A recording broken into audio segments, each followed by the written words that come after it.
And last ನಲ್ಲಿ ಇರುವಂತ thread like structure ಏನಿರುತ್ತೋ ಕ್ರೋಮೋಸೋಮ್ ನಲ್ಲಿ, this part is called as telomere end. So we have P arm and Q arm, ಅದನ್ನ next ನೋಡ್ತಾ ಹೋಗೋಣ. So this is the basic structure of your chromosome. So ಇದನ್ನ ಹೊರತುಪಡಿಸಿ ಮಿಕ್ಕಿರುವ ಜಾಗಗಳೇನಿದೆಯೋ ಅದನ್ನ ಯುಕ್ರೊಮ್ಯಾಟಿನ್ ಅಂತ ಕರಿತೀವಿ. ಯೂಶುವಲ್ ಆಗಿ ನಾವು ಕ್ರೋಮೋಸೋಮ್ಗೆ ಪೇಂಟ್ ಮಾಡ್ತೀವಿ. ಎಲ್ಲಿ? ಸೊ ಇಲ್ಲಿ ಎಕ್ಸ್ ಮತ್ತು ವೈ ಕ್ರೋಮೋಸೋಮ್ ಇದ್ದಾಗ, so this will give birth to the baby boy, ಗಂಡು ಮಗುವಿಗೆ ಜನ್ಮವನ್ನ ಕೊಡ್ತಾರೆ. If there is a presence of one X chromosome, another Y chromosome. Chromosomes. So this name was first time coined by a scientist called as Waldeyer in the year 1888. So this arrangement of chromosomes based upon, one is the size, second one is weight of the chromosome. ದಪ್ಪ ಇದೆ, ದೊಡ್ಡದಿದೆ ಅಂತ ಹೇಳಿದ್ರೆ chromosome ನ ತೂಕ ದೊಡ್ಡದಿರತ್ತಾ? Check down the heading chromosomes. So this is the basic structure of chromosome. So ಇಲ್ಲಿ ಕಾಣಿಸ್ತಾ ಇದೆ ಅಲ್ವಾ? So this is your cell. Microscope ನಲ್ಲಿ ನೀವು ನೋಡ್ತಾ ಹೋದ್ರೆ, so it looks like this. So this is your cell, this will be your nucleus. ಈ nucleus ನ ಒಳಗಡೆ ಕ್ರೋಮೋಸೋಮ್ಗಳು ಸೆಲ್ ಡಿವಿಷನ್ ಆಗ್ತಾ ಇದ್ದ ಸಂದರ್ಭದಲ್ಲಿ you can find chromosomes like this. Microscope ನಲ್ಲಿ ನೋಡ್ತಾ ಹೋದ್ರೆ ಈ ರೀತಿಯಾಗಿ ನಿಮಗೆ ಕ್ರೋಮೋಸೋಮ್ಸ್ ಯೂಶುವಲ್ ಆಗಿ ನೋಡೋದಕ್ಕೆ ಸಿಕ್ಕತ್ತೆ. ಆಗಿದೆಯಾ? ಸೊ ಬೇಸಿಕಲಿ ನಿಮಗೆ ಈ ಡಯಾಗ್ರಾಮ್ ಗಿಂತನೂ ಪ್ರಾಬಬ್ಲಿ ಸೇಮ್ ಇದೇ ರೀತಿಯಾಗಿ ನಿಮಗೆ ಕ್ರೊಮ್ಯಾಟಿನ್ ಫೈಬರ್ಸ್ ಗಳು ಉಂಡೆಯ ರೀತಿ ಆಗಿರುತ್ತೆ. So this is how the chromosome will form basically. Thin thread like structure. ನಿಮಗೆ ನ್ಯೂಕ್ಲಿಯಸ್ ನಲ್ಲಿ ಉಂಡೆಯ ರೀತಿ ಇರುವಂತದ್ದು ಏನಾಗುತ್ತೆ, ಸೆಲ್ ಡಿವಿಷನ್ ಆಗೋ ಸಂದರ್ಭದಲ್ಲಿ ಈ ರೀತಿಯಾಗಿ ಫಾರ್ಮೇಶನ್ ಆಗುತ್ತೆ. Clear? So we have so many parts. One is telomere. ಈ ಎಂಡ್ ಕಂಪ್ಲೀಟ್ ಆದ್ಮೇಲೆ ಯು ವಿಲ್ ಬಿ ಹ್ಯಾವಿಂಗ್ ಒಂದು ದಾರದ ರೀತಿ ಇರುತ್ತೆ. This is basically called as telomere. So ಈ ರೀತಿ ಉಂಡೆ ಆಗಿದೆ ಅಲ್ವಾ, ದಾರ ಏನು ಅರೇಂಜ್ ಆಗಿದೆಯೋ. ಸೊ ಇಲ್ಲಿ ಕೆಲವು ಕಡೆ you can find very thick coil like structure. ಕೆಲವು ಕಡೆ ತುಂಬಾ ಥಿಕ್ ಆಗಿ ಕಾಯಿಲ್ ಆಗಿರುತ್ತೆ. So some parts of the chromosome are extremely coiled. ಈ ಪೋರ್ಷನ್ ಅನ್ನ we call it as heterochromatin. So ಈ ದಾರ ಉಂಡೆ ಆಗಿದೆ ಅಲ್ವಾ, ಉಂಡೆ ಆಗಿರುವಾಗ ಒಂದೇ ರೀತಿಯಾಗಿ ಏನಾಗಿರೋದಿಲ್ಲ, ಕಾಯಿಲ್ ಆಗಿರೋದಿಲ್ಲ. ಕೆಲವು ಕಡೆ ಜಾಸ್ತಿ ಕಾಯಿಲ್ ಆಗಿರುತ್ತೆ, ಇನ್ನು ಕೆಲವು ಕಡೆ ಕಡಿಮೆ ಕಾಯಿಲ್ ಆಗಿರುತ್ತೆ. ಹೆಚ್ಚು ಕಾಯಿಲ್ ಆಗಿರುವಂತ ಜಾಗವನ್ನ, ಕ್ರೋಮೋಸೋಮ್ ನಲ್ಲಿರುವ ಜಾಗವನ್ನ ನಾವೇನಂತ ಕರಿತೇವೆ? ಹೆಟಿರೋಕ್ರೊಮ್ಯಾಟಿನ್ ಅಂತ ಹೇಳಿ ಕರಿತೇವೆ. ಸೊ ಇದನ್ನ ಹೊರತುಪಡಿಸಿ ಮಿಕ್ಕಿರುವ ಜಾಗಗಳೇನಿದೆಯೋ ಅದನ್ನ ಯುಕ್ರೊಮ್ಯಾಟಿನ್ ಅಂತ ಕರಿತೀವಿ. ಯೂಶುವಲ್ ಆಗಿ ನಾವು ಕ್ರೋಮೋಸೋಮ್ಗೆ ಪೇಂಟ್ ಮಾಡ್ತೀವಿ. ಎಲ್ಲಿ?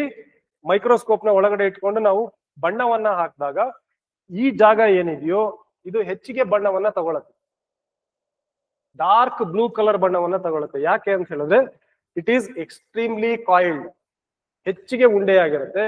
ಕೆಲವು ಜಾಗಗಳು ಕಡಿಮೆ ಬಣ್ಣವನ್ನ ತಗೊಳುತ್ತೆ. ಯಾಕೆ ಅಂತ ಹೇಳಿದ್ರೆ ಕ್ರೋಮೋಸೋಮ್ ನಲ್ಲಿರುವ ದಾರ ಕಡಿಮೆ ಇರುತ್ತೆ ಆ ಜಾಗದಲ್ಲಿ. ಸೊ ಹಾಗಾಗಿ this place is called as euchromatin and this highly coiled place is called as heterochromatin. And this centre part, ಇವೆರಡು ಮಧ್ಯದಲ್ಲಿ ಸೇರ್ಕೊಂಡಿರೋ ಜಾಗ ಏನಿದೆಯೋ ಇದನ್ನ we call them as centromere. Clear? So these are the major parts of chromosome. So entire chromosome ನಲ್ಲಿ ನಮಗೆ ಏನಿರುತ್ತೆ ಹಾಗಾದ್ರೆ? It contains genes. DNA ಇರುತ್ತೆ. DNA will contain the characters. So ನೀವು ಯಾವ ರೀತಿ ಬೆಳಿಬೇಕು, ಎಷ್ಟು ಹೈಟ್ ಹೋಗ್ಬೇಕು, ಸೊ ಯಾವ ಕಲರ್ ಇರಬೇಕು, ಬಾಡಿ ಸ್ಟ್ರಕ್ಚರ್ ಏನಾಗಿರ್ಬೇಕು, so all the informations will be carried through these chromosomes. Clear ಅಲ್ಲ?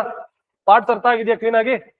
So these are the major parts of your chromosome. So for the first time,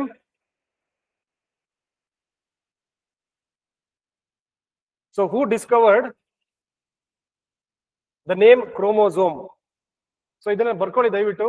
So Waldeyer, he was the person who coined the name as chromosome. Chromo, here you can see chromo means colour. Chromo ಅಂತ ಹೇಳಿದ್ರೆ ಏನು? Colour.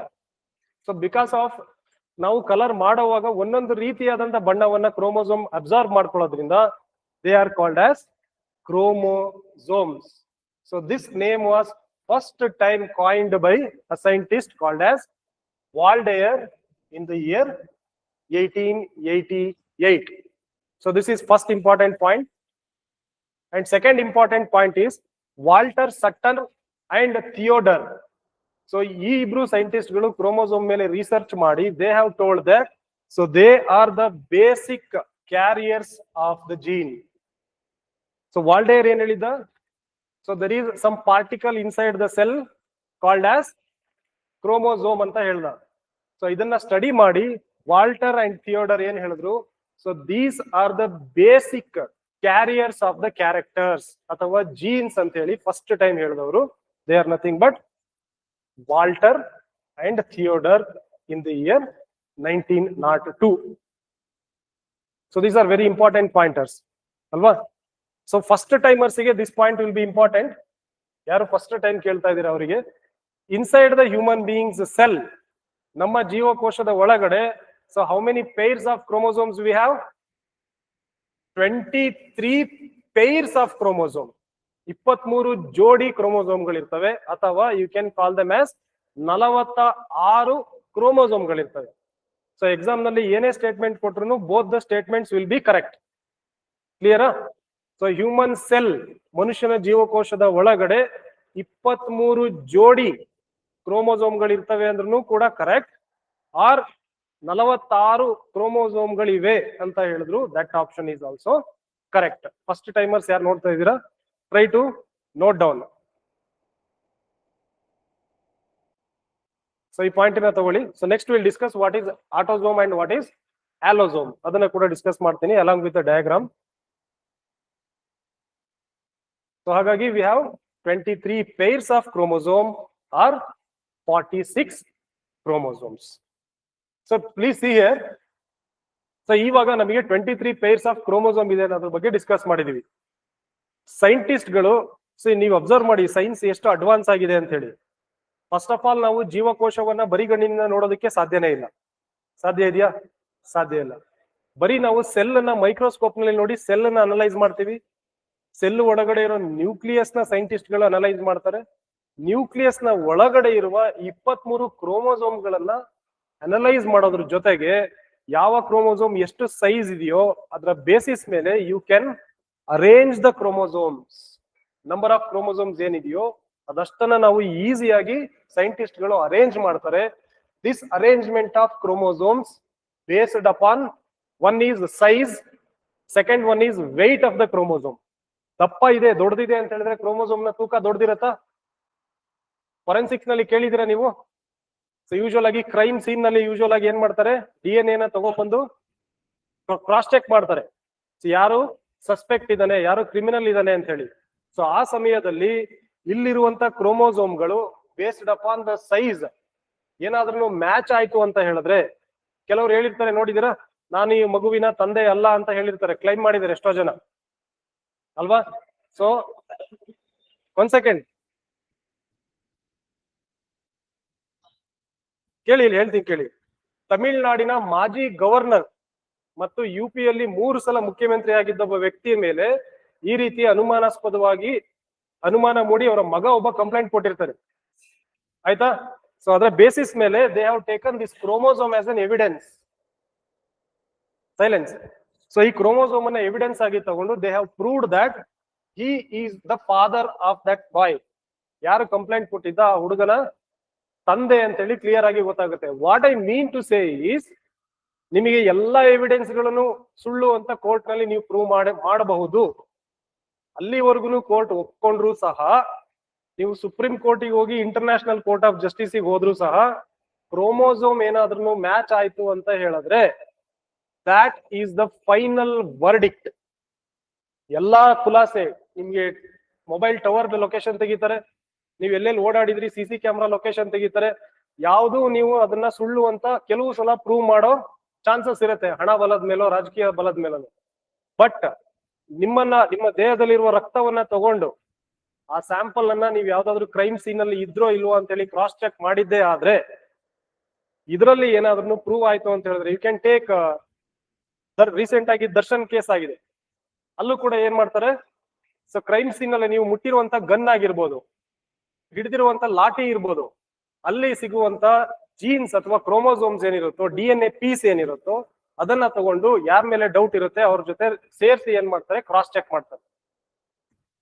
If it is proved, so direct ಜೈಲೆ. That means this is the final cross checking method. ಇದಕ್ಕಿಂತ ಮುಂದೆ ಇನ್ಯಾವುದೂ ಇಲ್ಲ. ಹಾಗಾಗಿ this is the ultimate evidence to prove any case. Clear? ಹಾಗಾಗಿ ಫಾರೆನ್ಸಿಕ್ ನಲ್ಲಿ ಹೆಚ್ಚಾಗಿ ನಿಮಗೆ they are using the piece of DNA or piece of chromosomes. This arrangement of all the chromosomes which are present inside our cell is called as karyotyping. ಈ ಪದವನ್ನ ಸುಮಾರು ಸಲ ಕೇಳಿದರೆ, ಹಾಗಾಗಿ ನೆನಪಿಟ್ಕೊಳ್ಳಿ. Based upon the size and the weight of chromosome is called as karyotyping. ಇದನ್ನ ನೆನಪಿಟ್ಕೊಳ್ಳಿ. So this is one aspect of chromosome. So have you heard about genetic disorders? Jeans ಗಳು ಏನಾದ್ರೂ jeans ನಲ್ಲಿ, so this is the proper arrangement. ಇಲ್ಲಿ ಕಾಣಿಸ್ತಾ ಇದೆಯಾ? ಈ chromosome ಗಳಲ್ಲಿ ಏನಾದ್ರೂ ಸ್ವಲ್ಪ ವ್ಯತ್ಯಾಸ ಆದರೆ ಮಗು ಹುಟ್ಟೋದಕ್ಕಿಂತ ಮುಂಚೆ, ಸೊ ಮಗು ಹುಟ್ಟಿದ ನಂತರದಲ್ಲಿ those babies will be extremely abnormal. ಕ್ಲಿಯರಾ? And the most important part is, ನಿಮಗೆ ಎಲ್ಲ ಕಾಯಿಲೆಗಳಿಗೂ ಕೂಡ ಸಂಪೂರ್ಣವಾಗಿ ಗುಣಪಡಿಸುವಂತ ಮೆಡಿಸಿನ್ಗಳು ಅವೈಲಬಲ್ ಇದೆ ಮಾರ್ಕೆಟ್ ನಲ್ಲಿ. Whereas if it is any genetic disorder, there is no cure at all. It is 100% permanent. ಗೊತ್ತಾಗ್ತಿದ್ಯಾ? ಸೊ ಎಕ್ಸಾಮ್ ನಲ್ಲಿ ಕೇಳಿದರೆ, ಸೊ ಹಾಗಾಗಿ ಏನಿರುತ್ತೆ, ಜೆನೆಟಿಕ್ ಡಿಸಾರ್ಡರ್ಸ್ ನ ಏನ್ ಮಾಡೋದಕ್ಕಾಗಲ್ಲ ಯಾವುದೇ ಕಾರಣಕ್ಕೂ ನಾವು. There is no cure at all, but the treatments are available. Treatment ಅನ್ನ ಕೊಡ್ತಾರೆ ಅಲ್ವಾ? ಅಲ್ಝೀಮರ್ಸ್ ಡಿಸೀಸ್ ಅಂತ ಬರುತ್ತೆ, ವೇರ್ ನಿಮಗೆ ಏನಾಗುತ್ತೆ, ಬ್ರೈನ್ ನಲ್ಲಿರುವಂತ ನ್ಯೂರೋನಲ್ ಸೆಲ್ಸ್, ಮೆದುಳಿನಲ್ಲಿರುವಂತ ಜೀವಕೋಶಗಳು ನಿಧಾನವಾಗಿ ಸತ್ತೋಗ್ತಾ ಬರ್ತವೆ ಅಲ್ಝೀಮರ್ಸ್ ಡಿಸೀಸ್ ಇದ್ದವರಿಗೆ. ಬಟ್ ನಿಮಗೆ ಏನ್ ಮಾಡ್ತಾರೆ, ಆಯುರ್ವೇದಿಕ್ ಟ್ರೀಟ್ಮೆಂಟ್ ಮಸಾಜ್ ಗಳನ್ನೆಲ್ಲ ಮಾಡಿ ಅದನ್ನ ಮುಂದೆ ಹಾಕೋದಕ್ಕೆ ನಿಮಗೆ ಟ್ರೀಟ್ಮೆಂಟ್ ಇದೆಯೋ ಹೊರತು 100% ಕ್ಯೂರ್ ಮಾಡೋದಕ್ಕೆ ಜೆನೆಟಿಕ್ ಡಿಸಾರ್ಡರ್ ಗಳನ್ನ ಸಾಧ್ಯನೇ ಇಲ್ಲ. ಎಕ್ಸಾಮ್ ನಲ್ಲಿ ಕೇಳಿದರೆ treatments are available but there is no 100% cure. ಈ ಪಾಯಿಂಟ್ ಅನ್ನ ಬರ್ದಿಟ್ಕೊಳ್ಳಿ, ಎಕ್ಸಾಮ್ ನಲ್ಲಿ ತುಂಬಾ ಸಲ ಬಂದಿದೆ ಕೂಡ. So that is why it is very very important. ಕ್ಲಿಯರಾ? ಸೊ ಹಿಯರ್, ಸೊ ಈ ಡಯಾಗ್ರಾಮ್ ನಲ್ಲಿ ನಾವೇನ್ ನೋಡ್ತಾ ಇದೀವಿ, so we have discuss that human beings ಅಲ್ಲಿ ಎಷ್ಟು ಪೇರ್ ಆಫ್ ಕ್ರೋಮೋಸೋಮ್ಸ್ ಇದೆ? 23 ಪೇರ್ಸ್ ಆಫ್ ಕ್ರೋಮೋಸೋಮ್ಸ್. ನಾನಿಲ್ಲಿ ಎಷ್ಟು ಅರೇಂಜ್ ಮಾಡಿದೀನಿ? ಬರೀ ಸಿಂಗಲ್ ಕ್ರೋಮೋಸೋಮ್ಸ್ ಅರೇಂಜ್ ಮಾಡಿದೀನಿ. ಅಂದ್ರೆ ಇದರ ಜೊತೆಗೆ ಇನ್ನೊಂದು ಕಾಪಿ ಇದೆ ಅಂತ ಅರ್ಥ. ಇದರ ಜೊತೆಗೆ ಇನ್ನೊಂದು ಕಾಪಿ. ಸೊ 22 ವರ್ಗು ಏನಿದೆಯೋ ಇದರ ಇನ್ನೊಂದು ಕಾಪಿ ಅವೈಲಬಲ್ ಇದೆ. ಕ್ಲಿಯರಾ? ಸೊ ಇಲ್ಲಿವರೆಗೂ up to 22nd all these chromosomes from right from 1 to 22 they are called as, ಇದನ್ನ ಬರ್ದಿಟ್ಕೊಳ್ಳಿ, ಆಟೋಸೋಮ್ಗಳು ಅಂತ ಕರೀತೇವೆ. ಕ್ಲಿಯರಾ? ಸೊ ಈ ಎಕ್ಸ್ ಮತ್ತೆ Y chromosomes. So why we need X chromosome and Y chromosome. ಒಂದು ತಿಳ್ಕೊಳ್ಳಿ, ನಿಮಗೂ ಈ ನಾರ್ಮಲ್ ಜನಗಳು ಏನಿರ್ತಾರೋ, ನಿಮಗೂ ನಾಳೆ ನಿಮ್ಗಿಂತ ಜೂನಿಯರ್ಸ್ ಬರ್ತಾರೆ, ನಿಮ್ಮ ಅಣ್ಣ ತಮ್ಮ ಬರ್ತಾರೆ, ಅವರಿಗೆ ನೀವು ತುಂಬಾ ಡಿಗ್ನಿಫೈಡ್ ಆಗಿ ನಿಮ್ಮ ಮಾತಿಗೆ ಬೆಲೆ ಇರೋ ತರ ತೂಕವಾಗಿ ನೀವು ಜ್ಞಾನವನ್ನ ಸಂಪಾದನೆ ಮಾಡ್ಕೊಂಡ್ರೆ, ನೀವು ಎಕ್ಸಾಮ್ ಪಾಸ್ ಆಗ್ತಿರೋ ಬಿಡ್ತಿರೋ ಗೊತ್ತಿಲ್ಲ, ನಿಮಗಿರೋ ನಾಲೆಡ್ಜ್ಗೆ ಭಯ ಪಡ್ತಾರೆ ಜನ. ಗಲಾಟೆ ಮಾಡಿ ಹೊಡೆದಾಡಿ ನಮ್ಮನ್ನ ಇನ್ನೊಬ್ಬರನ್ನ ಭಯ ಪಡಿಸೋದು, ಗಾಬರಿ ಮಾಡಿಸಿ ಭಯ ಪಡಿಸೋದಕ್ಕಿಂತನೂ try to be very weightful person, ತುಂಬಾ ನಾಲೆಡ್ಜಬಲ್ ಪರ್ಸನ್ ಆಗಿ ಇದ್ಕೊಂಡು ಇನ್ನೊಬ್ಬರನ್ನ ಕಂಟ್ರೋಲ್ ಮಾಡೋದಕ್ಕೆ ಟ್ರೈ ಮಾಡಿ. That is the most beautiful part of life. See, ಈ ಕ್ರೋಮೋಸೋಮ್ಗಳಲ್ಲಿ ಏನಿರತ್ತೆ, ನಿಮಗೆ ಯಾವ ರೀತಿ ಕ್ಯಾರೆಕ್ಟರ್ ಬರಬೇಕು, ಹೈಟ್ ಇರ್ಬೋದು, weight, colour of the eyes, hair structure, hair style ಇರ್ಬೋದು, curly hairs, straight hair, body height, body size ಯಾವ ರೀತಿ ಬರಬೇಕು ಅನ್ನೋ ಕಂಪ್ಲೀಟ್ ಸ್ಟೋರಿಯನ್ನ these autosomes will carry. Clear? First point. Second point is, so X and Y chromosomes are basically called as allosomes. So 22 ವರ್ಗುನು they are called as autosomes. So X and Y chromosomes are called as allosomes. Speciality of these allosomes is, ಇಲ್ಲಿ X ಮತ್ತೆ Y chromosome ಇತ್ತು ಅಂತ ಹೇಳಿದ್ರೆ, X ಇತ್ತು ಅಂತ ಹೇಳಿದ್ರೆ ನೀವು ನೆನ್ಪಿಟ್ಕೊಳ್ಳಿ, X means generally female, Y ಇತ್ತು ಅಂತ ಹೇಳಿದ್ರೆ basically they are not male. So ಇಲ್ಲಿ ಎಕ್ಸ್ ಮತ್ತು ವೈ ಕ್ರೋಮೋಸೋಮ್ ಇದ್ದಾಗ, so this will give birth to the baby boy, ಗಂಡು ಮಗುವಿಗೆ ಜನ್ಮವನ್ನ ಕೊಡ್ತಾರೆ. If there is a presence of one X chromosome, another Y chromosome. In case of Y chromosome, if there is an X chromosome is present, ಈ ಜಾಗದಲ್ಲಿ ನಿಮಗೆ ಇಲ್ಲಿ X ಇದೆ ಇದ್ರೆ, if there is double X ಇತ್ತು ಅಂತ ಹೇಳಿದ್ರೆ female. ಅರ್ಥ ಆಗಿದ್ಯಾ? ಡಿಸೈಡ್ ಮಾಡಿದ್ರೆ ಈ ಎರಡು ಕ್ರೋಮೋಸೋಮ್ಸ್ ಅಲೋಸೋಮ್ಸ್ ಏನಿದೆಯೋ, they will decide your gender. Either you have to become a male or you have to become a female. Correct ಅಲ್ವಾ? ಸೊ ಹಾಗಾಗಿ ಇದಿಷ್ಟು ಕ್ರೋಮೋಸೋಮ್ಗಳು ನಿಮ್ಮ ಕ್ಯಾರೆಕ್ಟರ್ ನ ಕ್ಯಾರಿ ಮಾಡುವಾಗ, ಕ್ಯಾರೆಕ್ಟರ್ ಅಂತ ಹೇಳಿದ್ರೆ ಹೋಲ್ ನಿಮ್ಮ ಬಾಡಿ ಯಾವ ರೀತಿ ಇರಬೇಕು ಅನ್ನುವಂತ ಕ್ಯಾರೆಕ್ಟರ್ ನ ಕ್ಯಾರಿ ಮಾಡೋದ್ರಿಂದ, ಈ ಆಟೋಸೋಮ್ಸ್ ನಲ್ಲಿ ಏನಾದ್ರೂ ಸ್ವಲ್ಪ ಹೆಚ್ಚು ಕಮ್ಮಿ ಆದ್ರೆ, ಸೊ ನಿಮ್ಮ ಬಾಡಿಯ ಸ್ಟ್ರಕ್ಚರ್ ನಲ್ಲಿ ಯಥೇಚ್ಛವಾಗಿರೋ ವ್ಯತ್ಯಾಸಗಳು ಕಂಡುಬರುತ್ತೆ. First one you can remember here, 18 ಇದೆ ಅಲ್ವಾ? ಸೊ ಇಲ್ಲಿ if there is one more presence of chromosome, so ಎಷ್ಟು ಕ್ರೋಮೋಸೋಮ್ ಆಗ್ಬೇಕು? 18 ಜೊತೆಗೆ ಇನ್ನೊಂದು ಕ್ರೋಮೋಸೋಮ್ ಇದೆ ಅಲ್ವಾ, ಪೇರ್ ಆಫ್ ಕ್ರೋಮೋಸೋಮ್. ಸೊ ಎರಡು ಇಲ್ಲಿದೆ, ಅದರ ಜೊತೆಗೆ ಇನ್ನೊಂದು ಕ್ರೋಮೋಸೋಮ್ ಏನಾದ್ರೂ ಬಂದ್ರೆ, this disease is called as triple X trisomy ಅಥವಾ ಟ್ರಿಪಲ್ ಎಕ್ಸ್ ಅಥವಾ ಟ್ರೈಸೋಮಿ ಅಂತ ಕರೀತಾರೆ. Or it is also called as trisomy syndrome. So trisomy syndrome ಅಂತ ನೆನ್ಪಿಟ್ಕೊಳ್ಳಿ, ಒಂದು ಕ್ರೋಮೋಸೋಮ್ ನಿಮಗೆ ಎಕ್ಸ್ಟ್ರಾ ಇರುತ್ತೆ. It is called as trisomy syndrome.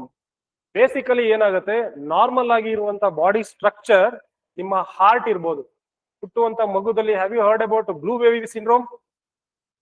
Blue baby syndrome ಕೇಳಿದೀರಾ? ಯೂಶುವಲ್ ಆಗಿ ಏನಾಗಿರುತ್ತೆ, ನಿಮ್ಮ ಶುದ್ಧ ರಕ್ತ ಮತ್ತು ಕಾರ್ಬನ್ ಡೈಆಕ್ಸೈಡ್ ಯುಕ್ತ ರಕ್ತ ಎರಡೂ ಕೂಡ ಏನಾಗುತ್ತೆ, ಆ ಹೋಲ್ ನಿಂದ ಮಿಕ್ಸ್ ಆಗೋದಕ್ಕೆ ಸ್ಟಾರ್ಟ್ ಆಗುತ್ತೆ. ಮಿಕ್ಸ್ ಆಗೋದ್ರಿಂದ ಸ್ಕಿನ್ನಿನ ಕಲರ್ ನಮ್ದು ಇವಾಗ ಯಾವ ರೀತಿ ಇದೆಯೋ ಅದು ಹೋಗಿ ಬ್ಲಾಕ್ ಕಲರ್ ಆಗಿ ಟರ್ನ್ ಆಗುತ್ತೆ.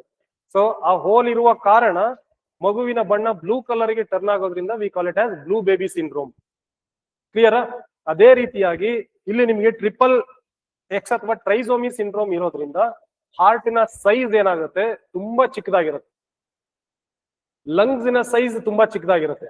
ಅಂದ್ರೆ ಉಸಿರಾಟಕ್ಕೆ ಏನಾಗುತ್ತೆ, always there will be problem. ಅಂದ್ರೆ ಮಕ್ಕಳು ಉಳಿಯೋದಿಲ್ಲ, ಆಲ್ಮೋಸ್ಟ್ 1 ವರ್ಷ 2 ವರ್ಷದೊಳಗೆ ಸತ್ತೋಗ್ಬಿಡ್ತಾರೆ ಆ ಮಕ್ಕಳು. ಕಿಡ್ನಿಯ ಸೈಜ್ ತುಂಬಾ ಚಿಕ್ಕದಾಗಿರುತ್ತೆ. So that is the speciality of trisomy syndrome.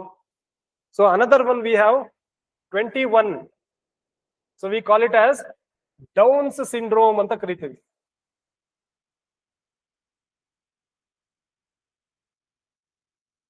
Syndrome ಇಲ್ಲೂ ಕೂಡ ಅಷ್ಟೇ, ಆಲ್ರೆಡಿ ವಿ ಹ್ಯಾವ್ 2 ಪೇರ್ಸ್, 2 ಕ್ರೋಮೋಸೋಮ್ಗಳು ಇಲ್ಲಿ ಆಲ್ರೆಡಿ ಇದೆ. ಇದರ ಜೊತೆಗೆ ಇನ್ನೊಂದು ಕ್ರೋಮೋಸೋಮ್ ಬಂದ್ಬಿಡುತ್ತೆ.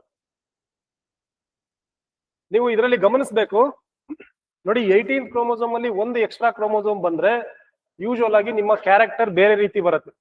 ಹುಟ್ಟಿರೋ ಮಗುವಿನ ಫಿಸಿಕಲ್ ಕ್ಯಾರೆಕ್ಟರ್ ತುಂಬಾ ಬೇರೆ ರೀತಿ ಇರುತ್ತೆ. ಇದೇ ಎಕ್ಸ್ ಕ್ರೋಮೋಸೋಮ್ ಆಲ್ಮೋಸ್ಟ್ ನಿಮಗೆ 21st ಕ್ರೋಮೋಸೋಮ್ ನಲ್ಲಿ ಬಂದ್ರೆ ನಿಮ್ಮ ಬಾಡಿಯ ಸ್ಟ್ರಕ್ಚರೇ ಬೇರೆ ತರ ಬರುತ್ತೆ. This is also called as Down syndrome or it is also called as mongolism. ಇದನ್ನ ಬರ್ಕೊಳ್ಳಿ, ಎಕ್ಸಾಮ್ ನಲ್ಲಿ ತುಂಬಾ ಸಲ ಬಂದಿದೆ ಡೌನ್ಸ್ ಸಿಂಡ್ರೋಮ್. ಇದನ್ನ ಮಂಗೋಲಿಯನ್ ಇಡಿಎಸ್ಸಿ ಅಥವಾ ಮಂಗೋಲಿಸಮ್ ಅಂತ ಕರೀತಾರೆ ಈ ಡಿಸೀಸ್ ಅನ್ನ. ಬಿಕಾಸ್ ಸೊ ಯೂಶುವಲ್ ಆಗಿ this was detected in Mongolia. ಸೊ ಮಂಗೋಲಿಯಾದ ಕಾಡು ಜನರಲ್ಲಿ ಇದು ಫಸ್ಟ್ ಟೈಮ್ ಕಂಡಿದ್ರಿಂದ it is also called as Mongolian idiocy. Clear? So ಇಲ್ಲಿ ಹೇಗಿರುತ್ತೆ ಅಂದ್ರೆ ಮುಖ ತುಂಬಾ ಅಗಲ ಇರುತ್ತೆ, ನಾಲ್ಗೆ ಯಾವಾಗ್ಲೂ ಆಚೆ ಬಿಟ್ಕೊಂಡಿರ್ತವೆ ಮಕ್ಕಳು, ನೋಡೋದಕ್ಕೆ ಪೆದ್ರ ತರ ಆಡ್ತಾ ಇರ್ತಾರೆ. ಅಬ್ಸರ್ವ್ ಮಾಡಿದಿರಾ? ಹಣೆ ತುಂಬಾ ದಪ್ಪ ಇರುತ್ತೆ, ಮುಖ ತುಂಬಾ ಊದ್ಕೊಂಡಿರುತ್ತೆ. ಸೇಮ್ ನಿಮ್ಮ ನಾರ್ಮಲ್ ಫೇಸ್ ಏನಿದೆಯೋ ಆ ರೀತಿ ಸ್ಟ್ರಕ್ಚರ್ ಇರೋದಿಲ್ಲ. ಮುಖ ತುಂಬಾ ದಪ್ಪ ಇರುತ್ತೆ, ಯಾವಾಗ್ಲೂ ನಾಲ್ಗೆಯನ್ನು ಆಚೆ ಬಿಟ್ಕೊಂಡಿರ್ತಾರೆ, ನಾಲ್ಗೆಯಿಂದ ಸಲೈವಾ ಯಾವಾಗ್ಲೂ ಆಚೆ ಬರ್ತಾ ಇರುತ್ತೆ. So this is the significant, I mean, main character of your Mongolian EDSC. So first time ಇದನ್ನ ಮಂಗೋಲಿಯನ ಕಾಡು ಜನರಲ್ಲಿ ಕಂಡಿದ್ರಿಂದ we call them as Down's syndrome, or we also call it as Mongolism or Mongolian EDSC ಅಂತ ಹೇಳಿ ಕರಿತೀವಿ. ಆಗಿದೆಯಾ? So ಇದನ್ನ mention ಮಾಡ್ಕೊಳ್ಳಿ ಹಾಗೇನೆ. ಸೊ ಇದೇ ರೀತಿಯಾಗಿ we have so many diseases. ಅವೆರಡನ್ನ ಮೆನ್ಷನ್ ಮಾಡ್ಕೊಳ್ಳಿ. One is trisomy syndrome, 18th chromosome. Down syndrome, 21st chromosome. ಎರಡನ್ನ ಕೂಡ ಮೆನ್ಷನ್ ಮಾಡ್ಕೊಳ್ಳಿ. It is very very important. So ಇಲ್ಲಿಗೆ ಬರೋಣ ಇವಾಗ. ಸೊ ಆಟೋಸೋಮ್ಸ್ ಆಗಿದೆ, ಅಲೋಸೋಮ್ಸ್ ಆಗಿದೆ, ಆಟೋಸೋಮ್ಸ್ ಆಗಿದೆ. ಅಲೋಸೋಮ್ಸ್ ಗೆ ಬಂದ್ರೆ ಇಲ್ಲಿ ಇನ್ ಕೇಸ್ ಡಬಲ್ ಎಕ್ಸ್ ಇದ್ರೆ ಇಟ್ ಲೀಡ್ಸ್ ಟು ಫಿಮೇಲ್, ಒಂದು ಎಕ್ಸ್ ಒಂದು ವೈ ಇದ್ರೆ it leads to male. Sometimes so ನಿಮಗೆ ಒಂದೇ ಒಂದು ಎಕ್ಸ್ ಇರುತ್ತೆ, there will be absence of Y chromosome. So ಅವಾಗ ಏನಾಗುತ್ತೆ, ಎಕ್ಸ್ ಕ್ರೋಮೋಸೋಮ್ ಇದ್ರೆ ಯಾರು ಬರುತ್ತೆ, ಮೇಲ್ ಆರ್ ಫಿಮೇಲ್? ಫಿಮೇಲ್ ಬರುತ್ತೆ. ಇಟ್ ಶುಡ್ ಬಿ ಕರೆಕ್ಟ್ ಆಗಿ ಫಿಮೇಲ್ ಆಗಿ ಡೆವಲಪ್ ಆಗ್ಬೇಕಾದ್ರೆ you need double X. So instead of double X, so there is presence of only one X chromosome. So it leads to female. Female ಆಗಿ birth ನ ತಗೊಂಡ್ರು ಕೂಡ they are not proper females. ಅಂದ್ರೆ correct ಆಗಿ ಬಾಡಿಯ structure female ಅಂದಾಗ ಏನೇನ್ ಇರ್ಬೇಕಾಗುತ್ತೋ ಆ ರೀತಿ ಬಾಡಿ ಇರೋದಿಲ್ಲ. ಎಲ್ಲದೂ ಕೂಡ ಏನಾಗಿರುತ್ತೆ, ತುಂಬಾ ಬಾಡಿಯ ಸ್ಟ್ರಕ್ಚರ್ ತುಂಬಾ ಚಿಕ್ಕದಾಗಿ ಇರುತ್ತೆ. ಕ್ಲಿಯರಾ? ಸೊ ಅದು ಕೂಡ ಅಷ್ಟೇನೆ. ಸೊ ದೆನ್ ಸಮ್ ಟೈಮ್ಸ್ ಎರಡು ಎಕ್ಸ್ ಕ್ರೋಮೋಸೋಮ್ ಇರುತ್ತೆ, ಫಿಮೇಲ್ ಆಗಿ ಬರ್ತನ ತಗೊಂಡಿರ್ತಾರೆ. So they will be having one more X chromosomes. ಅಲ್ಲಿಗೆ ಎಷ್ಟಾಯ್ತು ಎಕ್ಸ್? ಟ್ರಿಪಲ್ ಎಕ್ಸ್ ಕ್ರೋಮೋಸೋಮ್ ಆಯ್ತು. ಸೊ 3 ಕ್ರೋಮೋಸೋಮ್ಗಳಿದ್ರೆ so it also leads to females, but they are called as super females. ಅಂತ ಹೇಳಿದ್ರೆ ಬಾಡಿಯ ಸ್ಟೇಚರ್ ತುಂಬಾ ದೊಡ್ಡದಿರತ್ತೆ, ಹೈಟ್ ತುಂಬಾ ಜಾಸ್ತಿ ಇರತ್ತೆ, ವಾಯ್ಸ್ ಟೋನ್ ಏನಾಗಿರುತ್ತೆ, ಸೊ ಸ್ವಲ್ಪ ರಗಡ್ ಆಗಿರುತ್ತೆ, ರಫ್ ಆಗಿರುತ್ತೆ.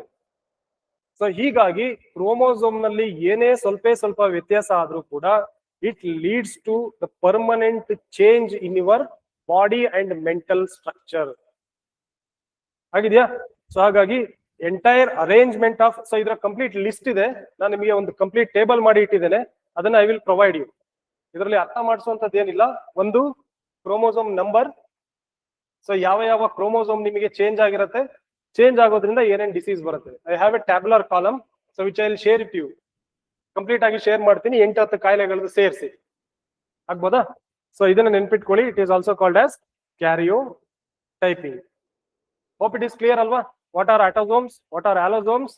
ಸೊ ಅಲೋಸೋಮ್ಸ್ ಅಲ್ಲಿ ಹೆಚ್ಚು ಕಮ್ಮಿ ಆದ್ರೆ ಏನಾಗುತ್ತೆ, ಆಟೋಸೋಮ್ಸ್ ಅಲ್ಲಿ ಜೀನ್ಸ್ ಹೆಚ್ಚು ಕಮ್ಮಿ ಆದ್ರೆ ಏನಾಗುತ್ತೆ. One important thing is genetic disorders are permanent.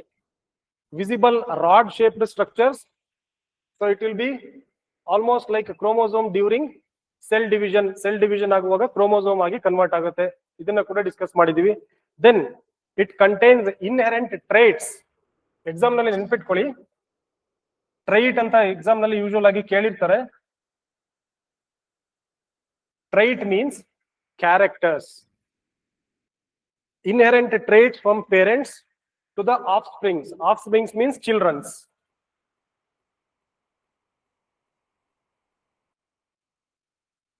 Children's in the form of DNA. Clear? Next one. So chromatin fibers which is visible like a mass of thread like structures. Cell division ಆಗೋದಕ್ಕಿಂತ ಮುಂಚೆ so ದಾರದ ಉಂಡೆ ರೀತಿ ಇರುತ್ತೆ ಅಂತ ಹೇಳಿದೀನಿ. Clear? So these are the basic characteristics of your chromosome. ಏನಾದರೂ doubt ಇದೆಯಾ ಇದರಲ್ಲಿ ಕ್ರೋಮೋಸೋಮ್ ಬಗ್ಗೆ? ಸೊ ಇದನ್ನ ಇಲ್ಲೇ ಕ್ಲಿಯರ್ ಮಾಡ್ಕೊಳ್ಳಿ. So next will be discussing about DNA and structure of DNA. So that is very very important. So will discuss about the parts of chromosome plus what is DNA, structure of DNA, what are the parts of your DNA. So which is very very important. So nucleosome ಅಂತ ಹೇಳಿ ಕರಿತೇವೆ ಇದನ್ನ usual ಆಗಿ. ಇದು ನಿಮ್ಮ ಜೀವಕೋಶ. This is your nucleus. Nucleus ನ ಒಳಗಡೆ ನಮಗೆ ಕ್ರೋಮೋಸೋಮ್ ಇದೆ. ಈ ಕ್ರೋಮೋಸೋಮ್ ನ ನಾವೇನ್ ಮಾಡ್ತೀವಿ, ಹೊರಗೆ ತಗೊಂಡ್ ಬಂದು you just separate the chromosome. ಕರೆಕ್ಟಾ? ಸೊ ಇಲ್ಲಿ ಕಾಯಿಲ್ ಆಗಿರುವ ಈ ಉಂಡೆ ಇದೇನಿದೆಯಲ್ವಾ, so this can be similar to that of your chromosome. ಇದನ್ನ ಏನ್ ಮಾಡ್ತೀವಿ, ನಿಧಾನವಾಗಿ ಬಿಡಿಸ್ತಾ ಬರ್ತೀವಿ. ಸೊ ಬಿಡಿಸ್ತಾ ಬಂದಾಗ ನಿಮ್ಗೆ ಏನ್ ಬರುತ್ತೆ, so it will provide DNA. DNA ನಮ್ಮ ಕೈಗೆ ಸಿಕ್ಕತ್ತೆ. ಕ್ಲಿಯರ್? ಸೊ ಇಲ್ಲಿ ಅನ್ಕಾಯಿಲ್ ಮಾಡ್ತಾ ಬಂದಾಗ so each and every part ಇಲ್ಲಿ ಏನಿದೆಯಲ್ವಾ, ಹಿಯರ್ ಯು ಕ್ಯಾನ್ ಸಿ ಈ ರೀತಿಯಾಗಿ ನೋಡೋದಕ್ಕೆ ಸಿಕ್ಕತ್ತೆ. ಕಂಪ್ಲೀಟ್ ಆಗಿ ಕ್ರೋಮೋಸೋಮ್ ನ ಬಿಡಿಸ್ತಾ ಬಂದಾಗ you can see like this. So it contains 8 proteins. 8 protein ತಟ್ಟೆಯ ಆಕಾರದಲ್ಲಿ ಒಂದರ ಮೇಲೆ ಒಂದು ಕುತ್ಕೊಂಡಿರುತ್ತೆ. So this entire part is called as nucleosome ಅಂತ ಹೇಳಿ ಕರಿತೀವಿ.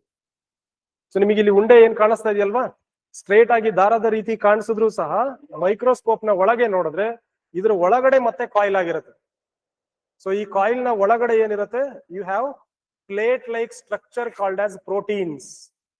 ತಟ್ಟೆಯ ಆಕಾರದ 8 ಪ್ರೋಟೀನ್ ಮಾಲಿಕ್ಯೂಲ್ಸ್ ಅಣುಗಳು ಸೇರಿ ನಿಮಗೆ ಒಂದೊಂದು ಗಂಟಾಗಿರುತ್ತೆ. ಬಟ್ ಹೊರಗಡೆಯಿಂದ ನೋಡೋದಕ್ಕೆ ದಾರದ ರೀತಿ, ನಾರ್ಮಲ್ ದಾರದ ರೀತಿನೇ ಕಾಣಿಸುತ್ತೆ ಮೈಕ್ರೋಸ್ಕೋಪ್ ನಲ್ಲಿ. So this part is called as nucleosome ಅಂತ ಕರಿತೀವಿ. Clear? Nucleosome is the fundamental sub unit of chromatin. ಈ DNA the basic unit is called as nucleosome. Clear? So as well as the chromosome is concern. So ನೀವು ಪುನಃ ಅದನ್ನ ಬಿಡಿಸ್ತಾ ಹೋದ್ರೆ DNA ನೋಡಿ ನಿಮಗೆ ಈ ರೀತಿ ಬರ್ತಾ ಹೋಗುತ್ತೆ. ಫೈನಲ್ ಆಗಿ DNA will be available like this. So complete ಆಗಿ ಈ ರೀತಿ ನಿಮಗೆ DNA ನೋಡೋದಕ್ಕೆ ಸಿಕ್ಕುತ್ತೆ. So now we are going to study this part of DNA. Clear?